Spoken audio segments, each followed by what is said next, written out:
नमस्कार साथियों और प्यारे विद्यार्थियों। अंतर्राष्ट्रीय राजनीति का महत्वपूर्ण जो टॉपिक है, द्वितीय विश्व युद्ध और शीत युद्ध की उत्पत्ति, cold war and second world war के संदर्भ में अपन देखेंगे। इस क्लास के अंतर्गत ये नोट्स सभी प्रतियोगी परीक्षाओं में जो है महत्वपूर्ण है, विशेषकर जो है राजनीति विज्ञान के जो विद्यार्थी हैं और समसामयिकी और अंतर्राष्ट्रीय राजनीति के लिए जो है महत्वपूर्ण जो है नोट्स हैं। आइए हम एक्सप्लेन करते हैं second world war second and the organs of cold war, द्वितीय विश्व युद्ध एवं शीत युद्ध की जो उत्पत्ति है। देखिए,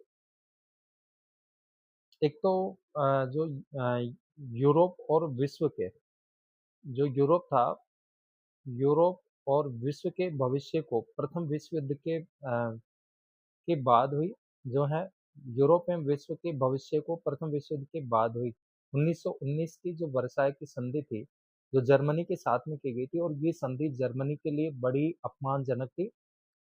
तो इसको परिभाषित किया गया था, विजेता राष्ट्रों में जर्मनी पर, जो विदेश विजेता राष्ट्र थे उन्होंने जर्मनी पर ऐसी शर्तें थोप दी थी जिसे कोई भी जो राष्ट्र या जो देश था वो स्वीकार नहीं कर सकता था। ये महत्वपूर्ण है, ध्यान रखना है कि यूरोप एवं विश्व के भविष्य को प्रथम विश्व युद्ध के बाद हुई 1919 वर्साई की जो संधि होती है 1919 में होती है। तो वर्साई ट्रीटी ऑफ जो है वर्साई द्वारा जो है परिभाषित किया गया, विजेता राष्ट्रों में विजेता जो राष्ट्र थे जिन्होंने युद्ध जीता, उन्होंने जर्मनी पर इस प्रकार की शर्तें थोप दी जिसे कोई भी राष्ट्र जो है स्वीकार नहीं कर सकता था।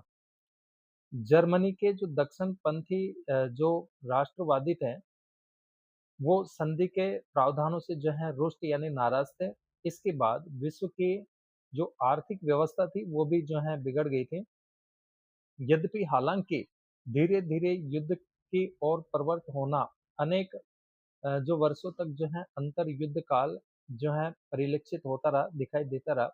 लेकिन द्वितीय विश्व युद्ध का सबसे महत्वपूर्ण जो पहलू था वो ये था कि कुछ समूहों और दूरियों की रचना व उनका अस्तित्व में आना, यानी जो विश्व था वो पार्ट में बढ़ जाता है।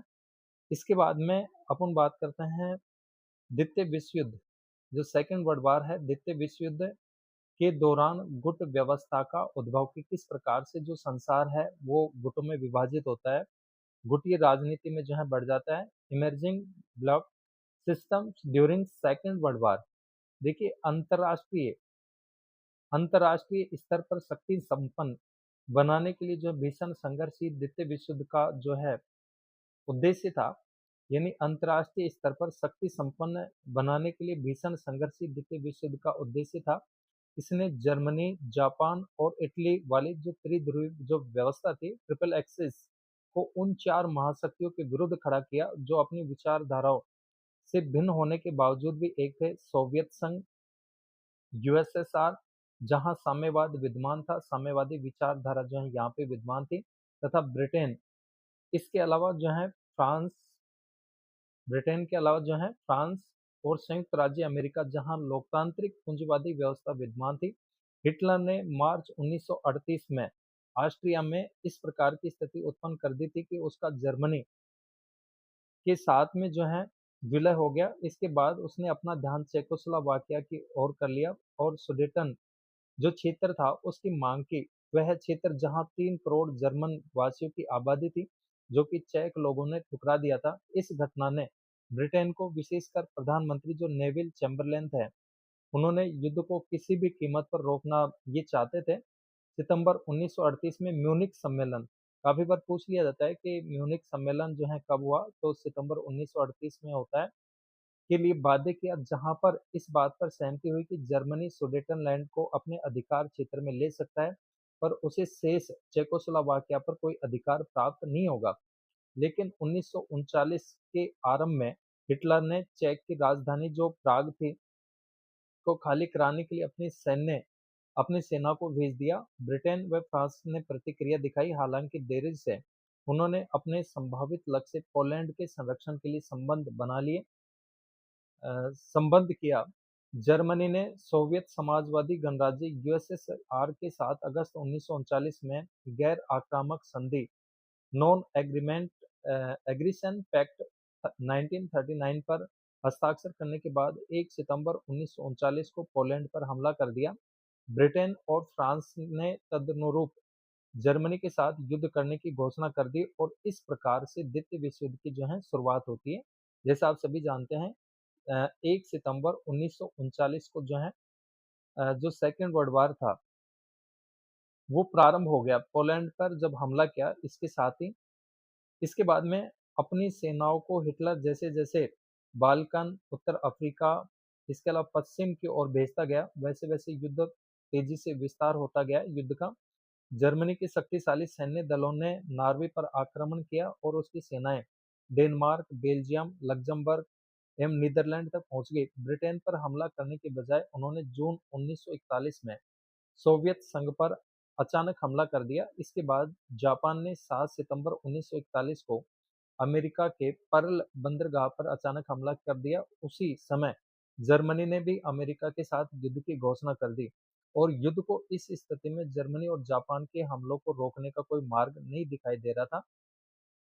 हालांकि इटली अपने अभियान में आंशिक अधिक सफल नहीं हो सका। जापान के अकारण हमले और जर्मनी ने अमेरिका को युद्ध से अलगाव एवं पृथक्करण की नीति पर विचार करने के लिए बाध्य किया और राष्ट्रपति फ्रैंकलिन रूजवेल्ट ने दोहरी शक्तियों के खिलाफ ब्रिटेन और सोवियत संघ के साथ गठबंधन का निर्णय लिया। अमेरिका की विशाल शक्ति और संसाधनों, सोवियत संघ, ब्रिटेन और उसके साम्राज्यों के समस्त प्रयासों ने धीरे धीरे परंतु निश्चित रूप से दोहरी शक्तियों को धराशायी कर दिया।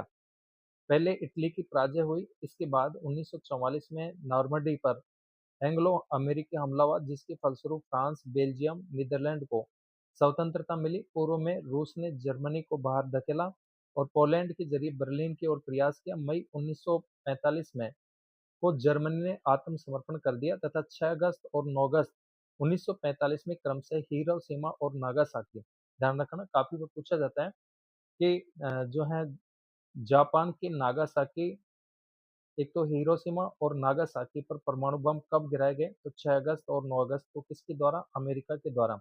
गिराए जाने के बावजूद बाद जापान